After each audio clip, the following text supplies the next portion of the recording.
말씀 마태복음 13장 31절과 32절을 봉독합니다. 신약 성경 22쪽입니다.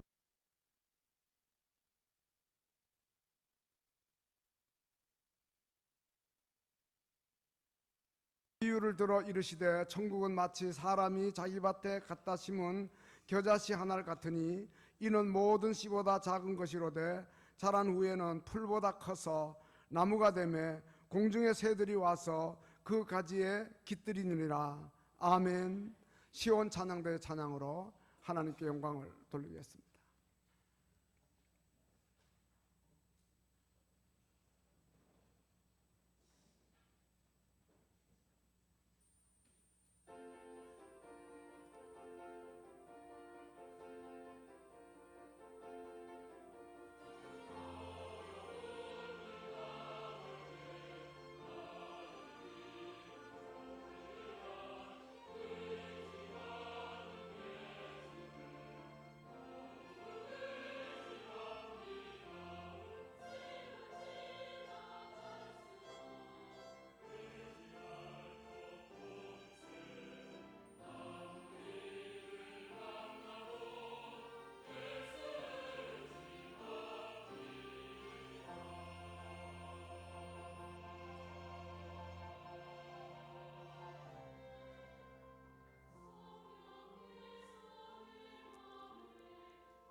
아멘.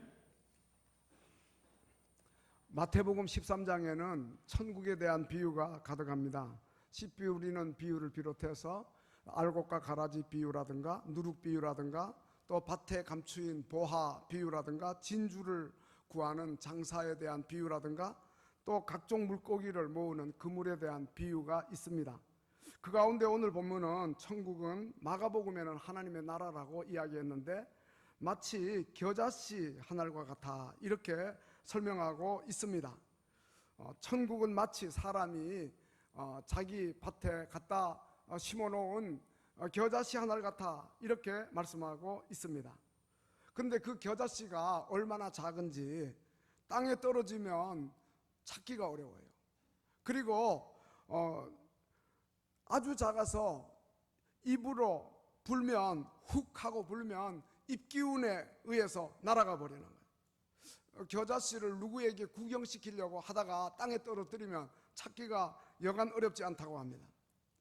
우리말 가운데는 글씨가 깨알 같아 이렇게 이야기하죠. 아주 작다는 의미인데, 그런데 유대인들은 그러한 표현을 가리킬 때 겨자씨만하다 이렇게 이야기한다.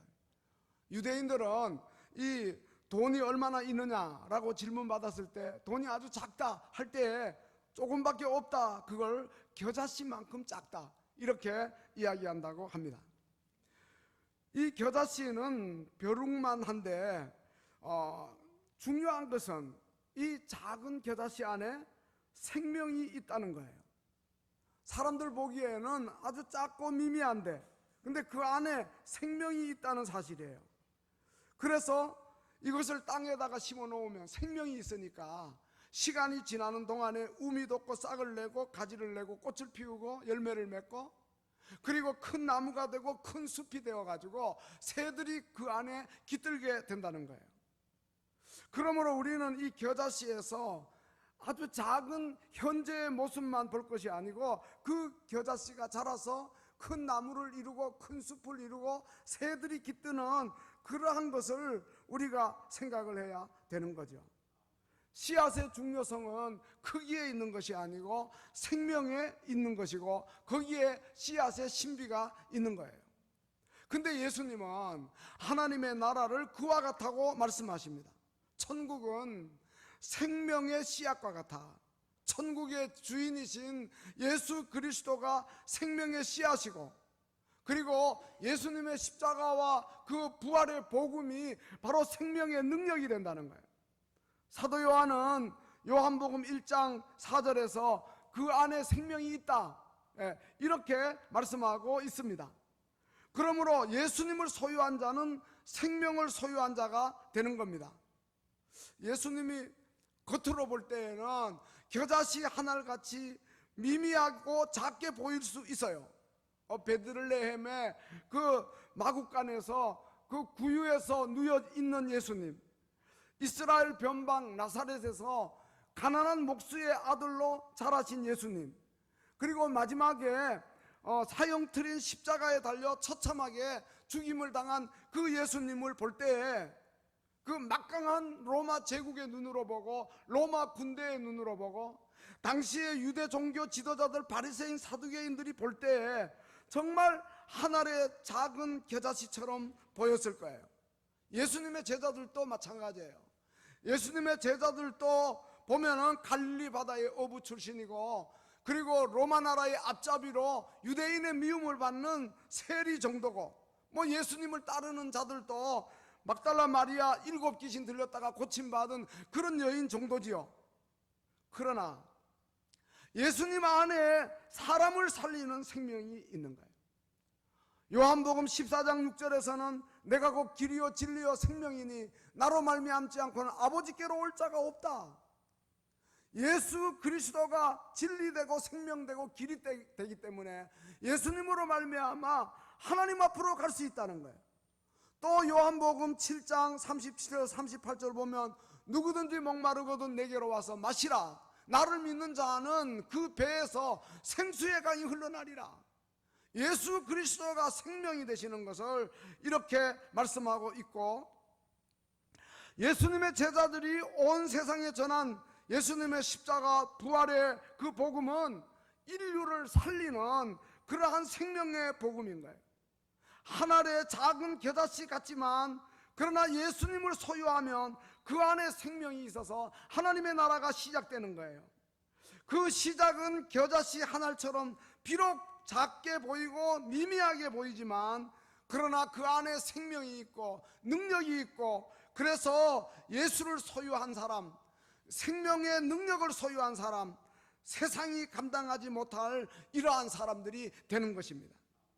성경에 보면 하늘의 겨자씨 같이 작고 시시해 보이는 사람들이 오히려 얼마나 크고 엄청난 일을 하는지, 한 소년이 보리떡 5개 물고기 2마리 예수님에게 갖다 바칠 때 하늘의 겨자씨 같죠. 그렇지만은 5,000명이 먹고도 남잖아요. 또 아람나라 군대 장관의 집에 하녀로서 일한 그 여인, 정말 하늘의 겨자씨 같이 작고 미미하게 보이지만 그 주인인 나만 장군이 나병에 걸려가지고 아주 무서운 그 질병을 앓고 있을 때에 자기 고국에 있는 선지자를 소개하고 또 자기들이 믿는 여호와 하나님을 소개해서 그를 살려요. 장군으로 하여금 그 무서운 나병에서 치유받게 해요. 그러니까 비록 작게 보여도 미미하게 보여도 그 안에 생명이 있고 능력이 있기 때문에 그런 큰 역사를 이루는 거예요. 성경 역사에서 길이 빛나는 인물들도 다윗은 목동이었고, 기드온은 농부였고, 삼갈은 소모는 목부였고, 에훗은 왼손잡이 오른손을 못 쓰는 불구자였고, 입다는 기생의 아들이었고, 베드로는 어부고 마태는 세리고, 이렇게 미미한 자들이지만 하나님이 그들을 통해서 큰 역사를 이루는 걸 보게 돼요. 기독교 역사에서도 마찬가지입니다. D.L. 무디는 구두수성공이고, 존 버너는 땜쟁이고, 그리고 존 뉴턴은 노예 상인이고, 우리나라 이화여자대학교 총장이었던 김한란 박사는 그녀의 어머니가 선교사 집의 식모였고, 그리고 청소부였어요. 정말 그들 모두는 보잘것없는 하늘의 작은 겨자씨 같은 자였지만, 그러나 그들은 역사에 있어서 얼마나 우뚝 선 기념비적인 존재인지요. 누가복음 20장 7절에서 건축자들의 버린 돌이 모퉁이의 머릿돌이 되었다 그랬는데, 바로 그 말씀대로 된 거죠. 물론 예수님에 대한 예언이지만 오늘 우리에게도 해당되는 그러한 말씀이에요. 그래서 바울은 고린도전서 1장 26절 이하에서 형제들아 너희를 부르심을 보라. 육체를 따라 지혜로운 자가 많지 않고 능한 자가 많지 않고 문벌 좋은 자가 많지 않다. 그러나 하나님께서 세상에 미련한 것들을 택하사 지혜 있는 자들을 부끄럽게 하고, 세상에 약한 것들을 택하여 강한 것들을 부끄럽게 하고, 그리고 이제 하나님께서 세상에 천하고 멸시받고 없는 것들을 택하사 있는 것들을 폐하려 하셨다. 그래서 아무 육체라도 하나님 앞에서 자랑하지 못하게 하셨다고 이렇게 말씀하고 있는 겁니다. 그러므로 우리는 사람을 단지 겉만 보고 함부로 판단하고 작다고 시시해 보인다고 무시하고 그래서는 안 되는 것입니다. 비록 하늘의 겨자씨 같아 하더라도 그 안에 생명 되시는 예수님이 계시면 큰 역사를 이룰 줄로 믿습니다. 그러므로 예수님과 그의 제자들이 이 세상 기준으로 볼 때에는 유대인의 기대를 못 미치기 때문에 메시아로 받아들이지 않고 거부했지만, 또 조롱했지만, 겨자씨 하늘과도 같은 정말 하찮게 보이는 예수님과 그의 제자들이었지만, 그러나 예수님이 생명이고 그들이 가진 복음의 능력이 있고, 그래서 하나님의 나라를 이루는 이러한 역사를 이룬다는 이러한 의미죠. 마태복음 24장 14절에 보면 이 천국 복음이 모든 민족에게 증언되고 온 세상에 전파된다, 이렇게 그 복음의 위대한 능력을 이야기하고 있는데, 정말 오늘날 세계에서 기독교의 영향력이 얼마나 큽니까? 세계 역사는 기독교 역사입니다. 기독교 문명이 세계 역사의 큰 물줄기입니다. 예수님은 역사의 중심에 우뚝 서 계셔요. 예수님 이전을 비포라 그러죠. BC, 비포 크라이스트, 그리스도 이전이라는 뜻이에요. 그리고 예수님 이후를 AD라 그러잖아요. 아노 도미네, 주님 이후라는 그런 뜻이에요. 그러니까 예수님께서 이제 그 역사의 중심에 계시고, 기독교 복음이 전파되는 곳마다 교회만 세워지는 것이 아니라 학교가 세워지고 병원이 세워지고 사회에서 인권이 존중되고 예술이 발달하고, 우리나라만 하더라도 기독교가 앞장서서 근대 문명의 꽃을 피운 것을 보게 되는 거예요. 그러니까 정말 예수 안에 생명이 있고 능력이 있음을 우리가 확신하게 되는 것입니다. 그런데 예수님의 비유에서 가장 중요한 것은 겨자씨 한 알이 자기 밭에 갖다 심었다 하는데 의미가 있어요. 만일 그 겨자씨가 생명이 있는 그러한 신비한 그러한 겨자씨지만 땅속에 묻지 않고 땅바닥에 그대로 굴러다니면 그러면 자랄 수가 없는 거예요. 마찬가지예요. 하나님의 나라가 반드시 그 예수의 생명의 복음의 씨앗이 우리 마음밭에 심어져야 되는 거예요. 그래서 요한복음 1장 12절에서는 영접하는 자 곧 그 이름을 믿는 자에게 하나님의 자녀되는 권세가 주어진다 그랬어요. 예수를 영접해야 돼요. 우리 마음밭에 그래서 믿어야 돼요. 또 이제 요한계시록 3장 20절에서는 내가 문 밖에 서서 두드리노니 누구든지 내 음성을 듣고 문을 열면 내가 그에게 들어가 그와 더불어 먹고 그는 나와 더불어 먹으리라. 예수 그리스도를 마음속에 영접해서 주님과의 교제가 있어야만 새 생명을 얻게 되고 중생하고 거듭나고 위로부터 나고 하나님으로부터 나게 된다는 그러한 말씀이죠. 그래서 이 마태복음 13장 천국 비유, 하나님 나라 이 비유를 통해서 제일 먼저는 씨 뿌리는 비유를 예수님이 이야기한 것을 보게 됩니다. 씨는 예수님이 전하는 생명의 복음, 그리고 밭에다가 뿌리는데 밭은 복음을 받아들이는 우리들의 마음을 가리키는 거예요. 근데 우리의 마음밭이 길가와 같으면, 그러면 사람들이 많이 밟고 지나다녀 마치 포장도로처럼 되어서 그 씨앗이 땅속으로 들어갈 수가 없단 말이에요. 그 다음에는 또 돌짝밭 같으면은 그러면은 이제 돌들이 많고 흙이 얇아서 식물이 살 수가 없어요. 그래서 싹이 나온다 하더라도 태양의 그 뜨거운 장렬하는 빛에 그 열을 견디지 못하고, 그 다음에 씨앗에 필요한 습기와 자양분이 부족하기 때문에 그 씨앗이 자라지 못하고 또 자랐다 하더라도 시들어 말라버리고 마는 거예요. 가시떨기 밭에는 이제 잡초가 많죠. 가시덤불이 많죠. 근데 씨앗보다도 그것들이 더 먼저 자라요. 그래서 영양을 다 이제 빼앗아 가기 때문에 그 곡식이 영양을 섭취할 수가 없게 되는 거예요.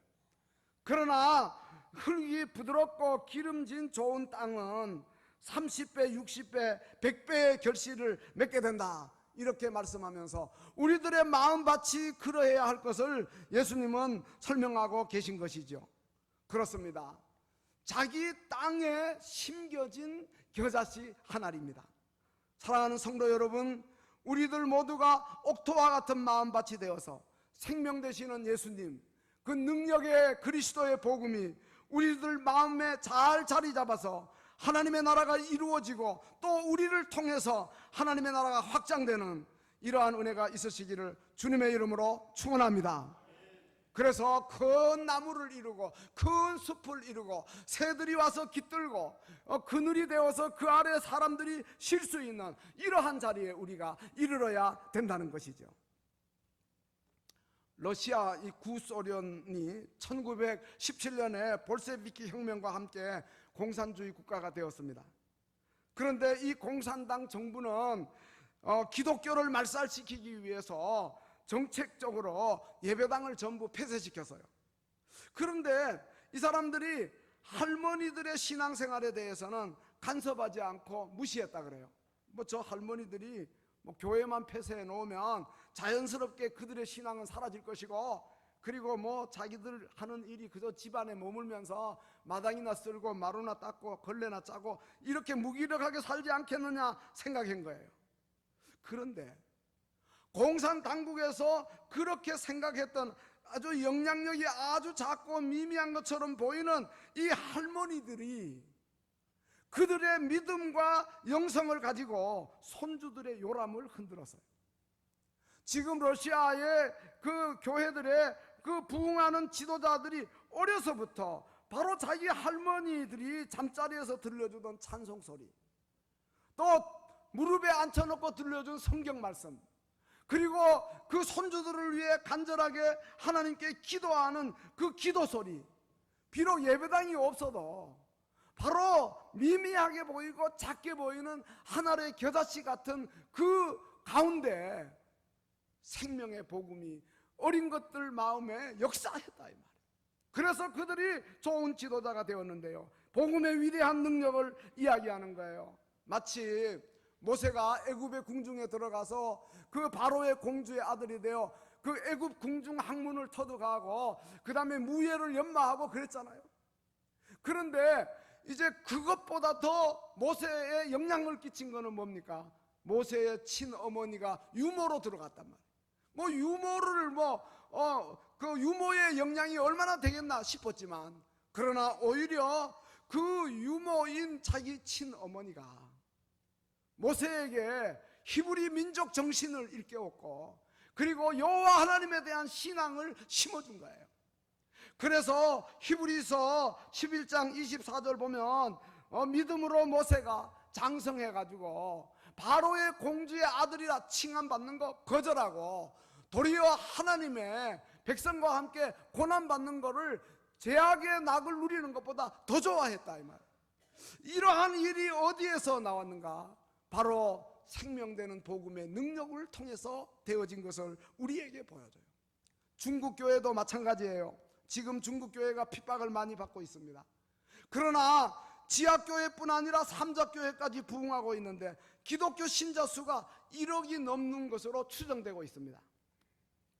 이 중국 선교는 1807년에 로버트 모리슨이 중국 땅을 처음 밟음으로 시작되었는데, 그가 중국 광동성에 선교하러 가고자 할 때 배를 탔다 그래요.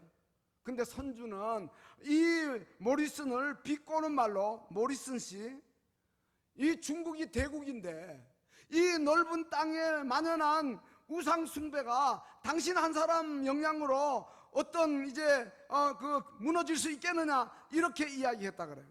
이 모리슨 한 사람의 영향력 가지고는 역부족이다, 이런 말이죠. 그런데 모리슨은 이렇게 대답했다 그럽니다. 천만에요. 선장님, 제 힘으로는 전혀 불가능하지만 그러나 하나님께서는 얼마든지 하실 수 있죠. 그렇습니다. 이 젊은 한 사람 중국에 들어가 선교를 시작한 것이 이제는 1억이 넘는 성장을 이루었다 이 말이에요. 비록 하늘의 겨자씨 같이 보였지만 그의 마음속에 예수의 생명이 있고 십자가와 부활의 위대한 복음의 능력이 있어서 이러한 큰 역사를 이룬 줄로 믿습니다.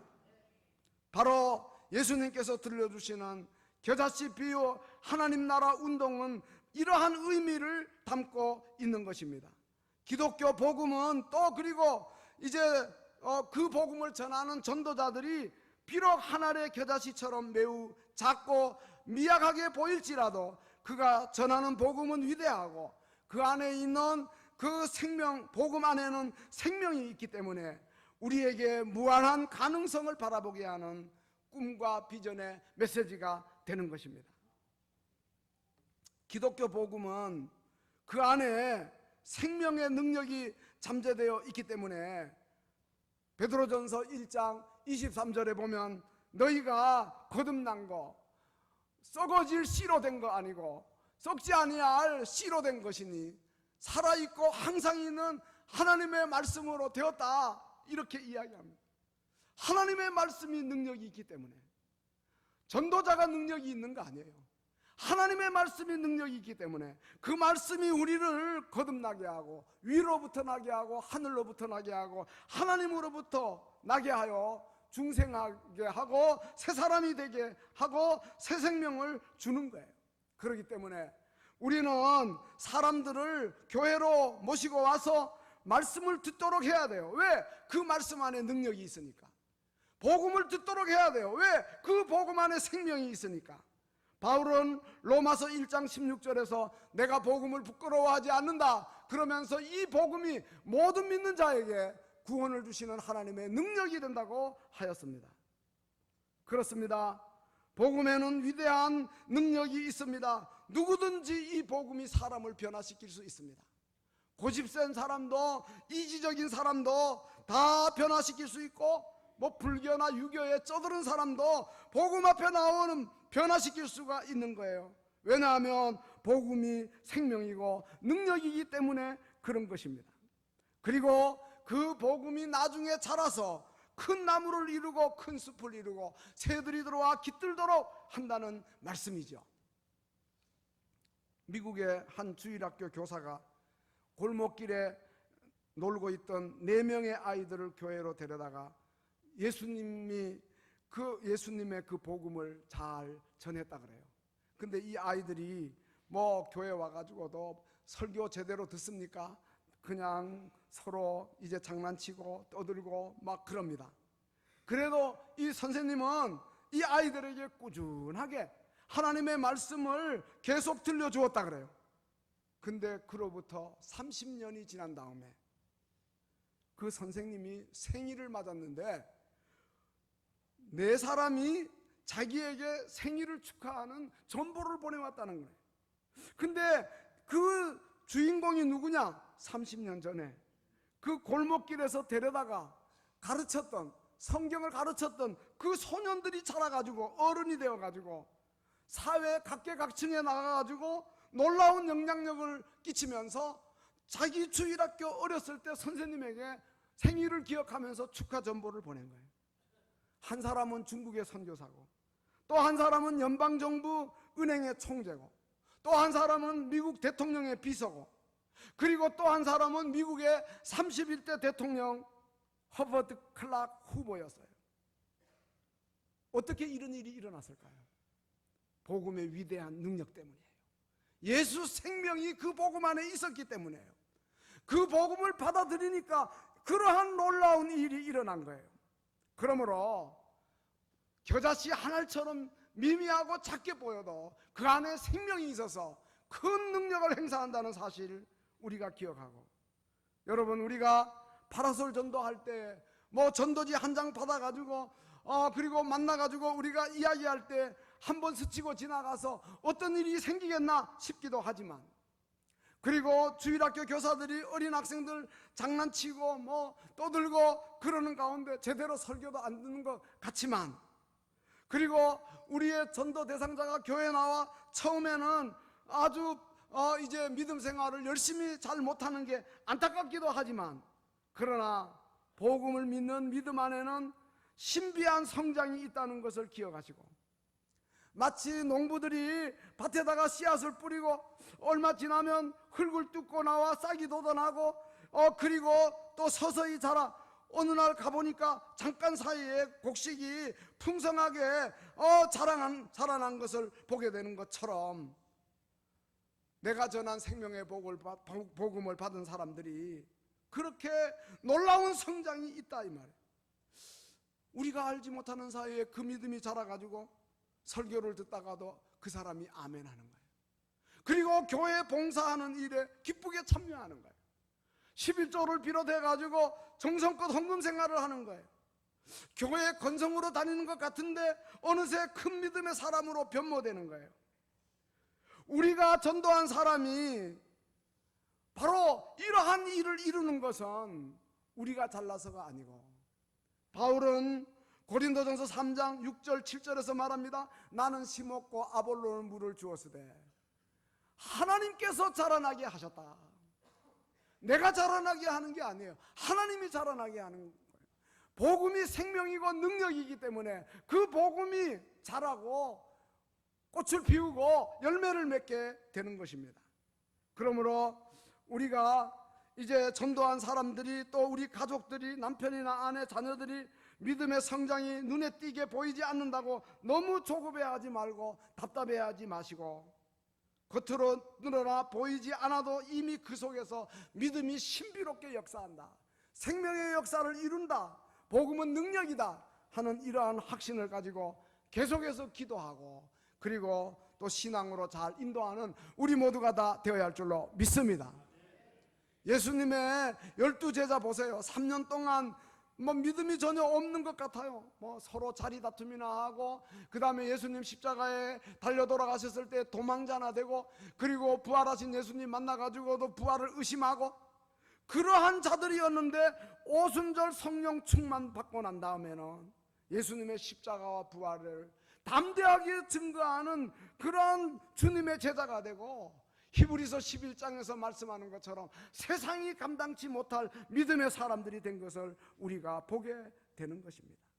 그러므로 우리는 너무 쉽게 남을 판단하거나 속단하지 말고 믿음이 자라기를 기다려주고, 우리는 신속한 결과를 원하는 조급함을 피하고, 정말 우리가 그들의 믿음을 위해서 늘 기도하는 이런 우리들이 되어야겠어요.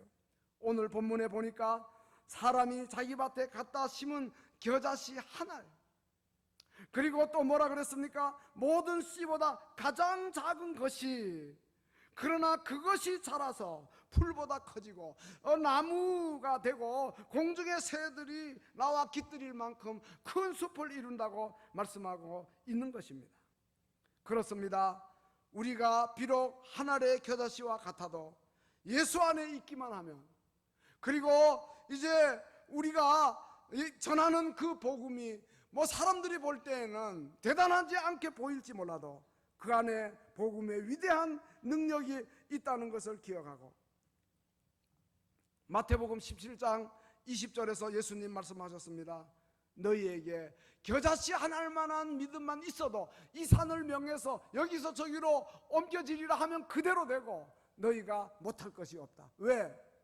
그 안에 예수의 생명이 있고 그 안에 복음의 위대한 능력이 있기 때문인 것입니다.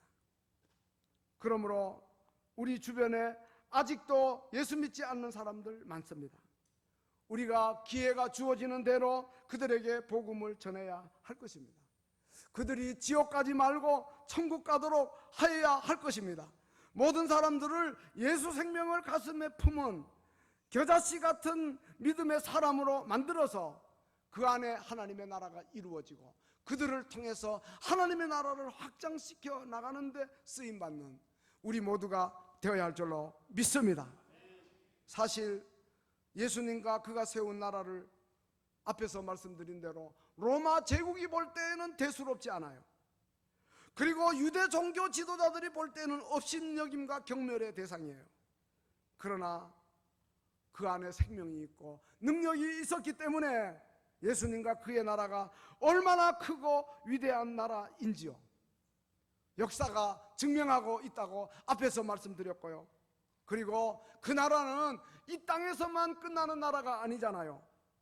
장차 천국에 들어가면 그 나라가 얼마나 황홀하고 얼마나 놀라운지, 지난번에 설교 말씀드린 대로 사도 요한은 주님께서 계시로 천국의 커튼을 약간 열어가지고 보여줬는데도 너무너무 놀라웠어요. 그런데 우리가 장차 천국에 들어가면 정말 아름답고 황홀한 서프라이즈 킹덤이 될 것이에요. 사도 요한이 바로 황홀해하고 그렇게 기뻐했던 그 천국에 우리가 장차 들어가게 될 터인데, 그러므로 우리는 한 생명을 소중하게 여기고, 그리고 이제 하나의 겨자씨 같지만 그 안에 복음이 들어가면 큰 역사를 이룬다는 생각을 늘 가지시고 복음을 열심히 전하시고, 그 다음에 또 사람들을 양육하시고 제자를 삼으시고, 그리고 그들을 가르치고 복음을 널리 전파해서 어느 한 사람이라도 작다고 미약하다고 무시하지 아니하고 우리가 일한다면 크고 위대한 하나님의 일이 우리들을 통해서 나타날 줄로 믿습니다. 이러한 은혜가 우리 모두에게 있으시기를 주님의 이름으로 축원합니다. 기도하시겠습니다. 주님 감사합니다. 예수님이 가르쳐 주신 하나님 나라 겨자씨 비유를 저희들이 상고했습니다.